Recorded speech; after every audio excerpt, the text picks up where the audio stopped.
असेल किंवा housing loan आपलं चालू असतं त्याचं इंटरेस्ट भरतो, प्रिन्सिपल भरतो, NPSमध्ये आपण इन्व्हेस्टमेंट करतो. ह्या ज्या इन्व्हेस्टमेंटचं डिडक्शन आज मिळते, जे फेमस कलम आहे ATC आणि ATD त्याच्या अंतर्गत, ते आता बंद करणार आहे गव्हर्मेंट.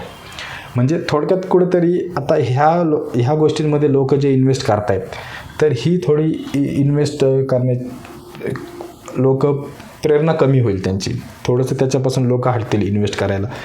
की बरेच लोक ते टॅक्स वाचावं म्हणून इन्व्हेस्ट करत होते, तर ते इन्व्हेस्टमेंट आता थोडंसं त्यामध्ये कमी होईल असं मला वाटतंय. आणि ते डिडक्शन आणि एक्झम्पशन ज्यावेळी काढून टाकतील तर थोडक्यात जास्त टॅक्स भरायला येऊ शकतो. ह्याच्यात हे एक चान्सेस आहेत.